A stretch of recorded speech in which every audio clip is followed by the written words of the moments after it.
ఒక వర్తకుడు ఒక వస్తువును అమ్మాను, అతడికి దాని అమ్మకపు వేలలో 10% నష్టం వచ్చాను. అయినా నష్ట శాతం ఎంత అన్నాడు. ఆల్రెడీ నష్టం ఇచ్చాడు కదా, మళ్ళీ నష్ట శాతం ఎంత అంటే ఎప్పుడైనా కూడా లాభశాతమైన నష్ట శాతమైన అమ్మిన వేలని కాదు బేస్ చేసుకున్నది, కొన్న వేల మీదనే డిపెండ్ అయి ఉంటుంది. అదే లాభమైన నష్టమైన. ఇప్పుడు చూడండి సార్, 10% నష్టము వచ్చిందట దేంట్లో, అమ్మకపు వేలలో అన్నాడు. సో అమ్మకపు వేలలో సేల్స్ ప్రైస్ కనుక 100 తీసుకుంటే, సేల్స్ ప్రైస్ని ఎందుకు తీసుకోవాలంటే ఆయనే చెప్పిండు కదా అమ్మకపు వేలలో అని. అమ్మకపు వేలలో లాసా గేనా, అది ఎందు లాస్, దీంట్లో లాస్ అట 10 రూపాయలు అంట, దీంట్లో లాస్ అంటే ఇది అమ్మకపు వేల, ఇది నష్టము అన్నమాట. దీంట్లో 10 రూపాయలు లాస్. ఏ యొక్క ఆదాయంలో అంటే ఏను ఫస్ట్ తీసుకోవాలి, బి యొక్క ఆదాయంలో అంటే బిని ఫస్ట్ తీసుకోవాలి. అమ్మకపు వేలలో అంటే అమ్మకపు వేలను ఫస్ట్ ఫిక్స్ చేయాలి. రెండే ఉంటాయి, పర్సంటేజ్ అయితే 100 తీసుకో, భిన్నాలు వస్తే 1 తీసుకో అంతే.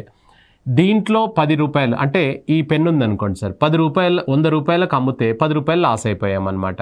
సో 10 రూపాయలు లాస్ అయ్యాము. అప్పుడు నీకు లాభమైన నష్టమైన కొన్న వేల ఆధారంగానే చేసుకోవాలి. ఇప్పుడు చెప్పండి, కొన్న వేల ఎంత అయితే చెప్పండి మనకు.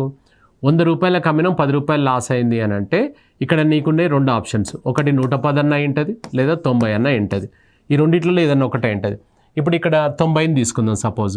90కి కొని 100కి అమ్మినాం అనుకోండి, ఇది 90కి కొని 100కి అమ్మితే ఏం జరుగుతుంది చెప్పండి, లాభం వస్తుంది. కానీ నీకు నష్టం చెప్పిండు కదా, అంటే ఇది కరెక్ట్ గెస్ కాదన్నట్టే కదా.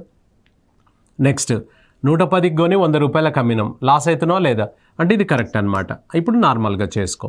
మీకేమన్నాడు నష్ట శాతం, లాస్ పర్సంటేజ్ అన్నప్పుడు లాస్ వచ్చేసి 10 రూపీస్, నీ ఇన్వెస్ట్మెంట్ ఎంత 110 ఇంటూ 100 అనమాట. 110 అంటే 110 రూపాయలకు నీకు 10 రూపాయలు లాస్ అవుతుంది. పర్సంటేజ్ అంటే 100కు ఎంత, క్రాస్ మల్టిప్లై, అవునా. సో రైట్, ఇది 0 క్యాన్సిల్. 100/11 అనగా ఏం గుర్తు రావాలి, 91/11% లాస్ అనమాట. 91/11% ఆన్సర్.